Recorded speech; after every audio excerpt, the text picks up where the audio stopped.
ہر سال دنیا بھر میں ہزاروں افراد روڈ ٹریفک حادثات کا شکار ہوتے ہیں۔ اس کے ساتھ ساتھ یہ بحث بھی ہمیشہ جاری رہتی ہے کہ مرد بہتر ڈرائیونگ کرتے ہیں یا خواتین۔ متحدہ عرب امارات میں یہی جاننے کے لیے روڈ سیفٹی UAE کی جانب سے ایک سروے کیا گیا۔ بتائیں کہ ہر سال دنیا بھر میں ہزاروں افراد روڈ ٹریفک حادثات کا شکار ہوتے ہیں۔ اس کے ساتھ ساتھ یہ بحث بھی ہمیشہ جاری رہتی ہے کہ مرد بہتر ڈرائیونگ کرتے ہیں یا خواتین۔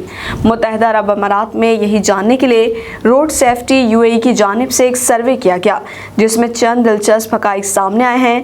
اس سروے سے متعلق مزید تفصیلات جانتے ہیں MM5 نیوز دبئی کے بیورو چیف فہد آصف سے۔ جی فہد، بتائیے گا۔ جی بالکل، روڈ سیفٹی UAE کی جانب سے یہاں حالیہ دنوں میں ایک سروے منعقد کیا گیا تھا، جس کے اندر 1000 مرد و خواتین ڈرائیور سے ان کی ڈرائیونگ سے متعلق مختلف سوال پوچھے گئے تھے۔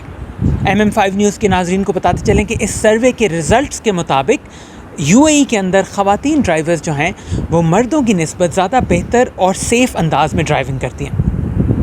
آپ کو بتاتے چلیں کہ اس سروے کے اندر ڈرائیونگ سے متعلق مختلف امور کے اوپر جو ہے وہ سوال پوچھے گئے تھے، جس میں لین ڈسپلن، سگنلز کا استعمال، سیٹ بیلٹ اور دوران ڈرائیونگ موبائل فون کا استعمال اور دیگر ڈسٹریکشنز کو ایوائڈ کرنا شامل ہے۔ اور اس سروے کے مطابق جو خواتین ہیں وہ زیادہ بہتر انداز میں ان قوانین کا جو ہے وہ پاسداری کرتی ہیں۔ اور اس سروے سے متعلق یہاں UAE کی روڈ اینڈ ٹریفک اتھارٹی کا بھی یہ کہنا تھا، چاہے وہ مرد ہو یا خواتین، تمام ڈرائیورز کو چاہیے کہ وہ جو ہے روڈ ٹریفک ریگولیشنز کا جو ہے وہ خیال رکھیں، تاکہ تمام مسافر جو ہیں وہ سیفلی اپنی منزل مقصود تک پہنچ سکیں۔ جی